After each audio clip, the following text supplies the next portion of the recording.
भैया ये लो 10 रुपए आपके। 10 रुपए? मेरे कौन से 10 रुपए? दरअसल वो सुबह जो मैं सामान ले गई थी ना, वो 50 रुपए का था। मैंने गलती से आपको 40 बोल दिए थे, तो ये 10 रुपए मैं आपको लौटाने आई थी। मैं शाम को भी आई थी पर आपकी दुकान बंद थी भैया। हाँ, कल वो मेरी माँ की तबीयत खराब थी इसलिए जल्दी चला गया मैं। 10 रुपए ही तो थे। आप अगली बार जब सामान लेने आते तब उसमें कटवा देते हैं। अरे नहीं नहीं भैया, मेरी माँ ने हमेशा मुझे यही सिखाया है कि कभी किसी की मेहनत के पैसे नहीं रखने चाहिए। भगवान कहीं ना कहीं हमारे परिवार में से निकाल लेता है। ये लो।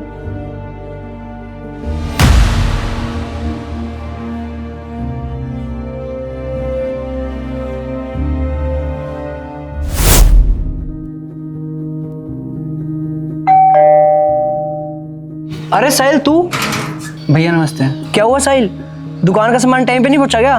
भैया दुकान का माल तो टाइम पे पहुंच गया था, बल्कि आपने इस बार 300 का सामान ज्यादा दे दिया था, तो मैं वही 300 रुपए देने आया था। अरे भाई 300 रुपए तो थे, हम आगे पीछे इसका हिसाब किताब कर लेते। अरे नहीं साहब, मैं चाहता तो ये 300 रुपए रख भी लेता, आपको पता भी नहीं चलता, लेकिन ऊपर वाले को तो सब पता होता है ना, और ऊपर वाले की लाठी में आवाज नहीं होती।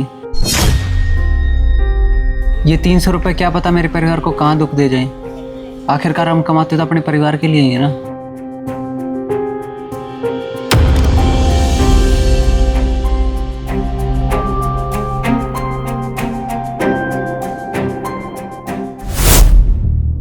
सर।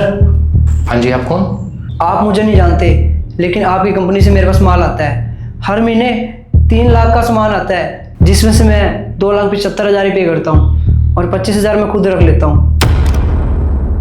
ये आपके 10 महीने के पैसे 2,50,000 रुपये।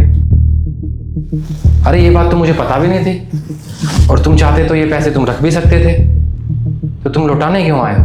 हाँ सर, वो मेरी किसी ने आंखें खोल दी, क्योंकि कई दिनों से मेरी माँ और बाबूजी की तबीयत बहुत ज़्यादा ख़राब है, और हो सकता है इन्हीं पैसों से मेरी माँ और बाबूजी की तबीयत ख़राब हो, क्योंकि ये भी किसी की मेहनत की कमाई है।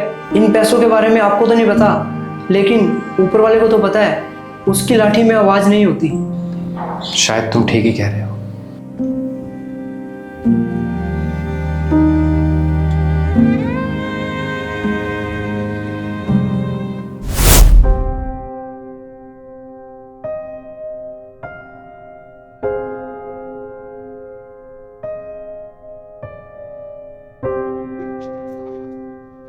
अंकल, आप राहुल के पापा हो ना? हाँ बेटा, हाँ। आप कौन? मैं उसका बिजनेस पार्टनर हूँ अंकल। अच्छा, आपका भी कोई हिसाब किताब था क्या बेटा राहुल की तरफ?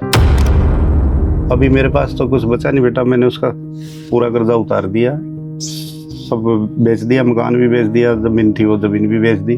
मैं तो अभी यहाँ झोपड़ी में रहता हूँ, 2 वक्त की रोटी खा लेता हूँ, छोटा मोटा इधर मेहनत मजदूरी करता हूँ। मेरे पास कुछ बचा नहीं बेटा। अंकल जी, मुझे माफ़ कर दो।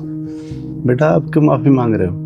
आपने ऐसी क्या गलती कर दी? जब हम बिजनेस पार्टनर थे ना अंकल, तो हमने गुड़गांव में कुछ फ्लैट्स लिए थे, और वो मुझ पे इतना भरोसा कर रहा था, उसने सारे फ्लैट्स मेरे नाम पे लिए।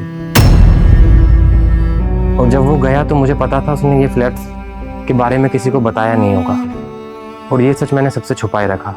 और आज मेरी किसी ने आंखें खोल दी अंकल। और जब हम किसी की मेहनत की कमाई का हक रखते हैं ना अंकल जी, तो ऊपर वाला हमसे या हमारे परिवार से किसी न किसी तरीके से वो ले ही लेता है। और मेरी फैमिली में तो कोई रहा नहीं अंकल जो इस प्रॉपर्टी को यूज़ कर सके, तो आपके बेटे का हक मैं आपको लौटाने आया हूँ, ताकि कल को मैं भगवान के घर जाके अपने दोस्त से नज़र तो मिला सकूँ।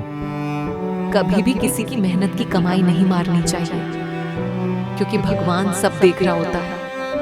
आज नहीं तो कल इंसाफ जरूर होता है। जो दूसरों का हक छीनता है, उसका चैन, उसकी खुशियां सब छिन जाती हैं।